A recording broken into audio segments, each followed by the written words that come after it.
Welcome back. This is our spoiler review of Guardians of the Galaxy Volume 3.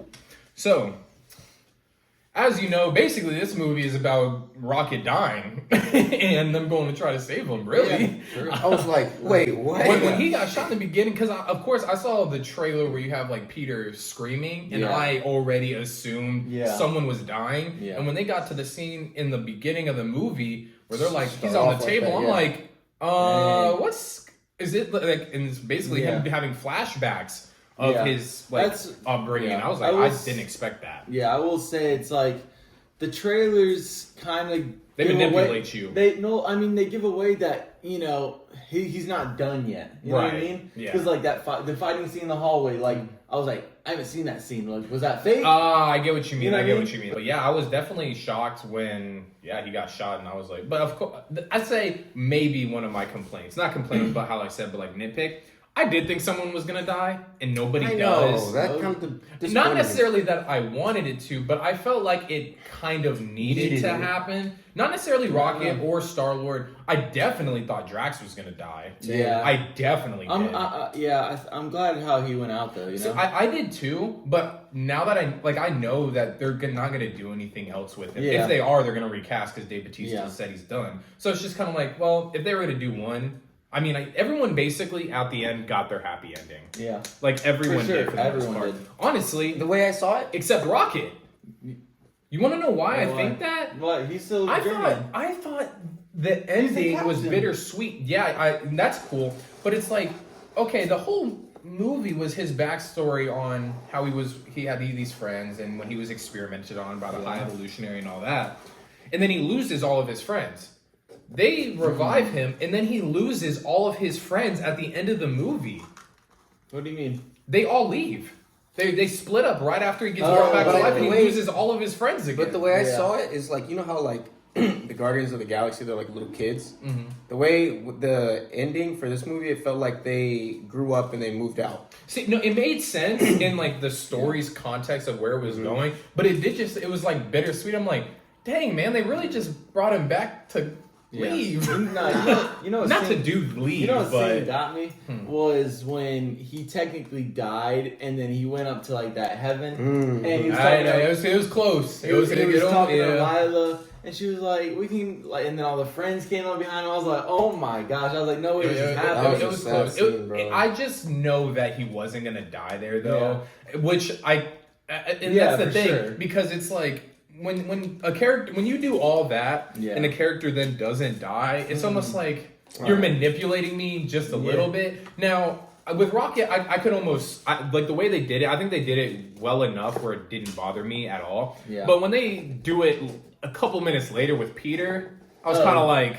Yeah, they didn't really need Peter. to. When he's in space and then Adam Warlock has to save him. I thought he was gonna die there too. I thought that would have been the perfect death. But it's trying to be cool and then he just dies. Well, and that's why I was just like, I was surprised he didn't die there. he should have. And I don't know technically. And his face was. That's busted. What I mean. His face was like he was in space and his face blew up. He's dead. Yeah. But. I guess I did see a comment there like, well, he's technically half celestial. So I'm like, okay, sure. That is probably one of my other complaints is that I don't understand how they can. I know they're Guardians of the Galaxy, but I mean, like when they were when the dog was holding up the ship so like people can jump over it. Yeah. Is that just because they're space humans? Like, bro, they got no helmets on, nothing. See, I just can't think too much about stuff like that with like these space movies and stuff. Well, because like I mean even in Ant-Man, like when they're in the quantum realm, but the way oxygen, it shouldn't be working the same. Yeah. So it's just, but I'm not going to sit here and think about that because if they're going to explain it, it's probably going to be stupid. Yeah. So I'm like, whatever. Yeah. But I think going into Adam Warlock, I really liked him, like the actor. I just think the character was kind of pointless. In the movie, he was just basically a bounty hunter trying to get Rocket. I mean, that's really all it was. And then, of course, you have him at the end. He does a turnaround, and it's like, I think Guardian. I think he's gonna. I think he'll have a lot more to do with Marvel in the future with like his mom dying and like. That's right. I think he'll have like kind of like a revenge story. Well, because I think he's more of like a. not anti-hero, but he's just like but technically he's a guardian. I would say, I mean, yeah, he is now. So I would say he's probably more of a good guy now. That's what they're gonna do. But when I'm telling you, he is so powerful that if you are an Adam Warlock fan, you could probably be a little disappointed. Like in the comics, he's so powerful. Yeah. But now getting into the High Evolutionary, that man is just I don't even know, dude. Yeah. Like. That actor, he's worked with James Gunn before. He was in Peacemaker. Oh yeah. And I think he, like, acting wise, he's almost over the top. Almost. What do you mean, in a bad way? No, not like not in a bad way, but he's just like always yelling. Always yelling. I think that's the character though. But no, and that's what I mean. It's like if they got anyone else to do this, it might be too much. You know what I mean? It's just like too corny where a villain keeps yelling. But I think here it worked because I'm like. It's almost like he was just insecure. He was a mad scientist trying to be God. That is basically what I mean. He even says that. It felt like Game of Thrones, the Mad King. Yeah, I mean, he's just a crazy guy. Just wants to make all these beings and take control of them. Not really for necessarily a reason. Just to create the perfect society, and I mean, and when he blows up that counter Earth planet, I was like, bro. And see, I was like, I didn't think he was just gonna commit genocide because of one comment. I know. Because of one comment that Peter made about a hippo or someone doing coke or selling meth. Yeah, and he was like, and that's why we got to start all over. Boom. Done. Yeah, and I was just like, damn, bro. Like, and see, actually, that reminded me too. Going back to Adam Warlock real quick, I saw someone say basically in the comics he could have contained that whole blast. What do you mean? Adam Warlock could have stopped that entire blast in the comic book. That's how powerful he is. He could stop the explosion and no one would have died. But that's movie. Yeah. I get it. But and then going into the backstory of Rocket with the High Evolutionary, I mean, it's not fun to watch. It's really not. For sure. Basically, he just is about to kill Rocket, all his friends, just because Rocket's smarter than him. Really. That's just about it. That's it. Yeah. He was like, "How do you know?" And I don't. And I made you. And he's like, "I don't know." Yeah. And he's like, "Well, that sucks for you then." And then, when all his friends die, I was like, it almost made me cry. All the the emotional stuff. I just didn't get there. Yeah. But and then when he starts clawing, High Evolutionary's face off. That was one of my favorite scenes when I think that's when he first found his inner rage. And then he killed the 3 guards. Oh, bro, yeah. Yeah, I mean, I was like, oh no, he's just killing people now. It's over. I love that. I think he was just surviving. Yeah. I mean, they would have killed him if he didn't. So yeah. I love the background noises or like the sounds that they did for like the scratching and stuff because because they didn't show. They did just enough where you're like. I think if they would have shown this, that would have been the push to make it rated R. Oh, I don't think they could have got away with it. Yeah, no way. Because they did such close-ups, but you could see him start to like bleed, and I was just like, but then when they show it at the end, like what his face looks like, I was like, no, because the movie did a really great job of like. There's a point when they do the flashbacks, his face is normal, and then because he hasn't got it's just a normal. And then right when they show that scene, I think they do like a close up of him, and you could see like the thing. Yeah, start to like that's just good detail. Yeah, and then and then Gamora rips his mask off at the end. I mean, you see one of his eyes missing, basically his nose is caved, and I'm like, wow, I really. That's what I'm talking about. Like that's shocking for a Marvel PG-13 movie. Yeah, like Red Skull. That's who I thought he was like just a different version of Red Skull. But it's just, it was a Red Skull. Yeah. It was just bloody instead of it just like a mask almost. Yeah. But and then I think the ending with everyone going off, I liked it. I just kind of I don't know where they're going from here. No.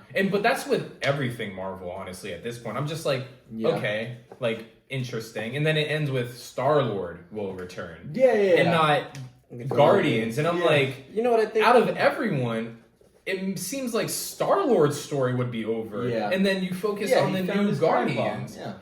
I think what they're going to do is, years from now, they're going to bring them all back.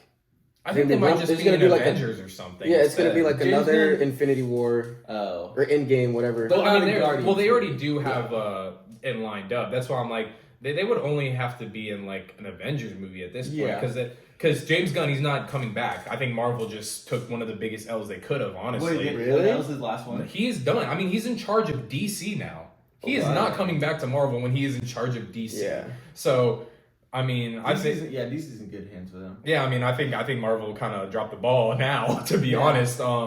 But yeah, and no one else is gonna probably touch a Guardians of the Galaxy movie, director-wise. No one's going to want to because everyone's going to want it to be James Gunn. Because James Gunn, there was a whole controversy with him before the third movie came out. Marvel fired him, and he was not going to direct this movie. Really? But everyone was like, no way then. And then they brought him back just because everyone was like... And there's a whole controversy around him. They still brought him back. So, it's like a very... simple story, which I appreciate. It's not some big we gotta save the world. It's like every Guardians movie. Yeah. I guess so. It's nice and simple, easy to watch. And I think it works because the contrast of they're in space, all this grand stuff, but it's such a more personal story where it's like I can follow it even though there's all this crazy stuff going on. You know what I saw on Twitter? Bro, Pete Davidson was in this movie. What? Who? Where? He was when Mantis she was trying not to judge this character in the movie. I don't know if he was that thing we were talking about earlier, the pig, the little ugly that we were making fun of. I don't know if he was in that suit or something. But no, the pig was a woman. Oh no, you're talking about the one we were laughing at. Oh, I think he was that one. Ew, bro. I didn't know that. I saw a picture of Pete Davidson, Chris Pratt, and James Gunn in a picture on set. Well, you know what? That makes sense. Pete Davidson was in the Suicide Squad. Oh, really? Yeah, he was. I mean, spoiler, but he died in the first 5 minutes. Oh, really? But, yeah. Oh, that's right. And James Gunn did the Suicide Squad, so yeah. That's a funny movie. Idris Elba, the second one, not the bad one, but Suicide Squad's funny. Yeah, and see, I think James Gunn just knows how to do a big group of characters, make it funny and funny in the right way. That's what I mean, funny in the right way, where I'm not rolling my eyes. I mean, of course, not there's some Thor funny. Yeah, that's because it's not even necessarily jokes. It's just everyone in this movie is acting stupid. Yeah, dumb. Yeah, and it's not even jokes. It's just dumb. Just dumb. But. True. Yeah. Just some light. So that is our 2 reviews for Guardians of the Galaxy Volume 3. Tune in next time for our review of... Run fast for your mother, run fast for